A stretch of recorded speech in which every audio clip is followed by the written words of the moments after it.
আমি সবসময় tough situation enjoy করার চেষ্টা করি। আমি যদি ভালো খেলি তাহলে এখান থেকে হিরো হওয়ার চান্স থাকবে। ফারুক ভাইকে এখন পর্যন্ত যতটুকু দেখেছেন এই 2 মাসে আসলে আপনি কিভাবে মূল্যায়ন করবেন, কত দিবেন আউট অফ 10? আমি এখন পর্যন্ত ওনার সবকিছু যতগুলো প্রেস কনফারেন্স দেখেছি সবকিছু ওনার প্ল্যানিং দেখেছি, আমি তাকে 9 to 10 দিব। বিকজ হচ্ছে যে লিপু ভাইয়ের আমার মনে হয় যে ওনার একটা নিজস্ব ব্যক্তি মতামত থাকে, উনি যেটা চায় উনি এক্সিকিউট করতে চায়, তো আমার মনে হয় ওই দিক থেকে উনি ভালো। আসসালামু আলাইকুম সুপ্রিয় দর্শক বন্ধুরা, এবার শেষ পর্যন্ত 3 ফরম্যাটের ক্যাপ্টেন থেকে বহিষ্কার হতে যাচ্ছেন নাজমুল হাসান শান্ত। দর্শক বন্ধুরা, এবার তাকে কেউ ক্যাপ্টেন এবং জাতীয় দলে দেখতে চায় না, আর সেজন্য এবার শেষ পর্যন্ত বিসিবিও নিতে চলেছে কঠিন সিদ্ধান্ত। আর নাজমুল হাসান শান্তকে বাদ দিয়ে এবার ক্যাপ্টেন্সির দায়িত্ব পেতে যাচ্ছেন মেহেদী হাসান মিরাজ। দর্শক বন্ধুরা, এদিকে সাকিব আল হাসানের পাশে দাঁড়ানোর কথাও বলেছেন মেহেদী হাসান মিরাজ, সেই সাথে সাকিব আল হাসানের পরিবর্তে মেহেদী হাসান মিরাজ সাকিবের সেই ভূমিকা পালন করবেন। তো দর্শক বন্ধুরা, তবে শেষ পর্যন্ত কবে এই সঠিক সিদ্ধান্ত নিতে চলেছে বিসিবি এবং সেই সাথে ক্যাপ্টেন শান্তকে 3 ফরম্যাট থেকে বাদ দিয়ে বাংলাদেশের এই সম্ভাবনাময় অলরাউন্ডার মেহেদী হাসান মিরাজকে ক্যাপ্টেন্সি দেওয়ার দায়িত্ব কতটুকু এগিয়ে যাচ্ছে, চলুন আমরা সেই সকল বিষয়গুলো পরিপূর্ণ জেনে নিই। এবং সেই সাথে ইমরুল কয়েস ভাই সেই সকল বিষয় নিয়ে বেশ কিছু গুরুত্বপূর্ণ কথা বলেছেন। রিয়াজ হতেনদের সেই ইন্টারভিউতে একেবারে সেই সকল বিষয়গুলো উঠে এসেছে। তো দর্শক বন্ধুরা, অবশ্যই পুরো ভিডিও দেখবেন, তাহলে এই সকল বিষয়গুলো পরিপূর্ণ বুঝতে পারবেন। ঠিক আছে, প্রথম প্রশ্ন, কোচ হিসেবে হাতুরুল সিংকে কত দেবেন? আমি সবসময় একটা কথা বলি আপনাকে যে এজ এ টেকনিক্যাল কোচ হিসাবে আমি তাকে প্রচন্ড লাইক করি, he is a very good coach, তার কাছ থেকে আমি পেয়েছি, বাট হিজ ম্যান ম্যানেজমেন্ট আমি তাকে কখনোই বলবো না সে ভালো। তো ওই দিক থেকে আপনি যদি বলেন যে মানে মার্কিং করেন 5, কারণ এজ এ কোচ হিসাবে তার টেকনিক্যাল পার্ট ভালো, ম্যানেজমেন্ট পার্ট অতটা স্ট্রং অনেকটা। কিউরেটর হিসেবে গামিনী ছিল কত 10-এ? ম্যাক্সিমাম 2-3 3 দিবেন নাকি 2 দিবেন? 2 দিতে পারি, 2 সভাপতি হিসেবে ফারুক ভাইকে এখন পর্যন্ত যতটুকু দেখেছেন এই 2 মাসে আসলে আপনি কিভাবে মূল্যায়ন করবেন, কত দিবেন আউট অফ 10? আমি এখন পর্যন্ত ওনার সবকিছু যতগুলো প্রেস কনফারেন্স দেখেছি সবকিছু ওনার প্ল্যানিং দেখেছি, আমি তাকে 9 to 10 দিব। বিকজ হচ্ছে যে উনি সবকিছু খুব ট্রান্সপারেন্সি আছে ওনার কথাবার্তায়, উনি যেটা বলছে, উনি যেটা এক্সিকিউট করছে ওটা সবকিছু মিডিয়াকে বলতেছে।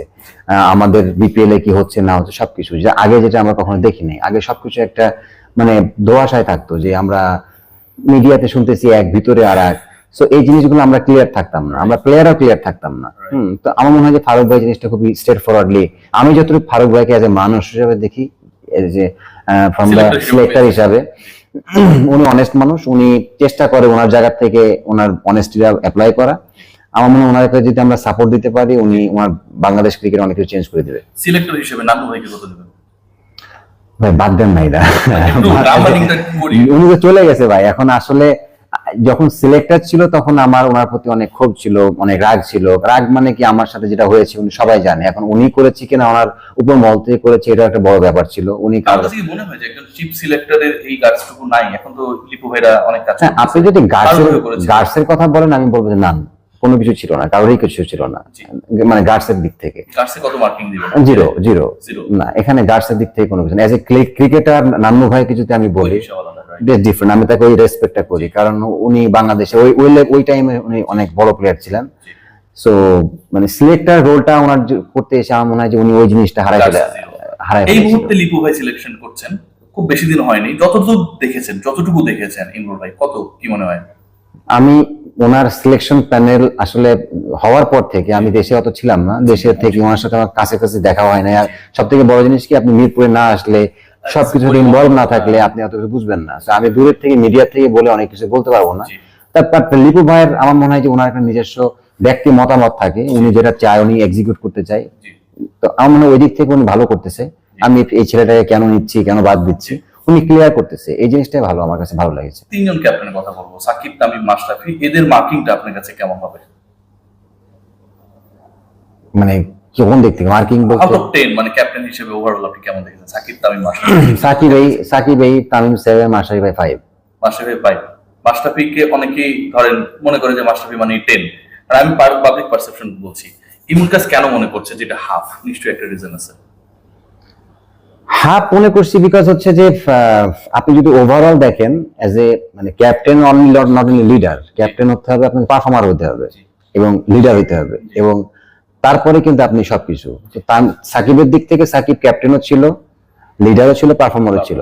তামিমের দিক থেকে তামিম আমার কাছে মনে হয়েছে ক্যাপ্টেন্সি পাওয়ার পর থেকে ওর পারফরমেন্স লেভেলটা একটু ডাউন হয়ে গেছিল, বাট তার টিম ওয়াইজ লিডারশিপ আমার কাছে ভালো লেগেছে, পারফরমেন্স ভালো ছিল, প্ল্যান ভালো ছিল। মাশরাফি ভাই যেটা ছিল, মাশরাফি ভাই ওনার ফর্মটা অতটা করতো না, ফ্ল্যাকচুয়েট করতো, লিডার হিসাবে উনি ভালো ছিল। তো ওভারঅল যদি আপনি দেখেন যে মানে সাকিবের সাথে ওভারঅল প্রত্যেকটা প্লেয়ারের রিলেশন খুব ভালো, জুনিয়র থেকে বলেন, সিনিয়র থেকে বলেন, সবার থেকে ভালো সম্পর্ক। আমি ওনার সাথে যত পার্সোনালি দেখেছি, এই জিনিসটা ওনারা আগে করতে পারে নাই। এটা হয়তো ওদের ভিতরে কিছুটা মার্কিং এ ছিল হয়তো। নাফিসা কামাল ফ্র্যাঞ্চাইজি ওনার হিসেবে কত পাবে?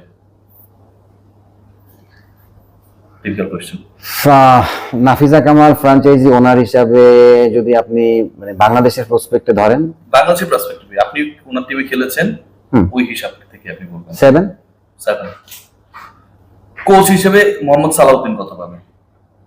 7-8 ভালো মার্কিং এর মধ্যে, নট ব্যাড, খারাপ। ইমকাস আমি সবসময় টাফ সিচুয়েশন এনজয় করার চেষ্টা করি। আমি যদি ভালো খেলি তাহলে এখান থেকে হিরো হওয়ার চান্স থাকবে। ম্যাচ শেষে মন ভারী করে টিম বাসে করে টিম হোটেলে ফিরে যাচ্ছেন মেহেদী হাসান মিরাজ, অথচ এই মাঠ থেকেই অসংখ্যবার হাসি মুখে বেরিয়ে গেছেন কঠিন ম্যাচ জিতিয়ে। এই হোম অফ ক্রিকেটেই ভারতের বিপক্ষে কঠিন সময়ে সেঞ্চুরি করে ওয়ানডেতে ম্যাচ জিতিয়েছিলেন। পরপর 2টা ম্যাচে ম্যাচ সেরা হয়ে ওই সিরিজে ম্যান অফ দ্য সিরিজ হয়েছিলেন। 2023 এশিয়া কাপে ওপেনিংয়ে উঠে আফগানিস্তানের বিপক্ষে সেঞ্চুরি হাঁকিয়েছিলেন, ম্যাচ জিতিয়েছিলেন, কঠিন সমীকরণ সহজ করে দিয়েছিলেন। সবশেষ পাকিস্তানেও 26 রানে 6টা উইকেট পড়ে যাওয়ার পর সেঞ্চুরি করে ম্যাচ জিতিয়েছেন। কিন্তু এই ম্যাচটাতে হাল ধরতে ধরতেও শেষ পর্যন্ত হালটা ছেড়ে দিতে হয়েছে। বাংলাদেশের ব্যাটাররা যে ধরনের ব্যাটিং করেছেন, মেহেদী হাসান মিরাজের আসলে একার পক্ষে লড়াই করে ওঠা হয়নি। দিন শেষে নিজের সেঞ্চুরি মিসের হতাশার চাইতে ব্যাটারদের হতাশাটাই সবচেয়ে বেশি পুড়িয়েছে মেহেদী হাসান মিরাজকে। নতুন বলে যদি আপনি 3 নাম্বার 5, 6 নাম্বার ব্যাটসম্যান যদি নতুন বল খেলতে হয় তাহলে একটু ডিফিকাল্ট। আপনি 1-2 জন ভালো খেললে কখনোই আপনার টিম রেজাল্ট করতে পারবে না। শেরে বাংলার গ্যালারি চেয়ারে বসে সাকিব আল হাসানের বিদায়ী টেস্ট দেখার স্বপ্ন দেখছিলেন অনেক ক্রিকেট ভক্ত, কিন্তু সেটা হয়নি। 22 গজে সাকিব আল হাসানের অভাব পূরণ কে করবেন সে প্রশ্নটা উঠেছিল। মেহেদী হাসান মিরাজ আরও একবার দেখিয়েছেন তাকে নিয়ে আসলে যে কথাটা বলা হয়, অর্থাৎ সাকিব আল হাসানের জায়গাটায় ভবিষ্যতে মিরাজকে যে তার ভক্তরা দেখছেন সেটা তিনি অনেকটাই ধীরে ধীরে সত্যি করছেন।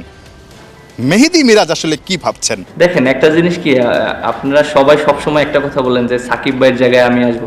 একটা জিনিস দেখেন, সাকিব ভাই কিন্তু অনেক বড় অ্যাচিভমেন্ট করছে বাংলাদেশের হয়ে, প্রায় 17 বছর ইন্টারন্যাশনাল ক্রিকেট খেলেছে এবং সে একজন লিজেন্ড প্লেয়ার। সো সাকিব ভাইয়ের জায়গায় সাকিব ভাই, আমি আমার জায়গায়। সো একটা প্লেয়ারকে আর একটা প্লেয়ারের সাথে তুলনা না করাটাই বেস্ট আমার কাছে মনে হয়। সে বাংলাদেশের জন্য অনেক অর্জন করেছে, আমরা সবাই জানি, অস্বীকার করতে পারবো না। বাট যেহেতু একটা সিচুয়েশনের ভিতর দিয়ে যাচ্ছে, আমার কাছে মনে হয় যে সবাই তার পাশে থাকা উচিত। সাকিব ইস্যুতে অনেক ভেবে চিনতে দারুণ উত্তর দিয়েছেন মেহেদী হাসান মিরাজ। ঠিক একইভাবে 22 গজেও দারুণভাবে নিজেকে আসলে মেলে ধরছেন, যেই অভাবটা দেখা যাচ্ছে ব্যাটারদের মধ্যে। ব্যাটাররা ভালো করলে চট্টগ্রাম টেস্টেও বাংলাদেশ ঘুরে দাঁড়াতে পারে তো দর্শক বিশ্বাস বন্ধুরা, করেন আপনারা পুরো মেহেদী ভিডিও হাসান। দেখে এবং সেই সাথে এই সকল তথ্যগুলো জেনে অবশ্যই বুঝতে পেরেছেন এবার শেষ পর্যন্ত ক্যাপ্টেন শান্তর দিন শেষ হতে চলেছে। এবার শান্তের পরিবর্তে মেহেদী হাসান মিরাজকে সকলেই চাচ্ছে ক্যাপ্টেন্সির দায়িত্ব দিতে এবং সেই সাথে শান্তকে দল থেকে বহিষ্কার করতে চায়।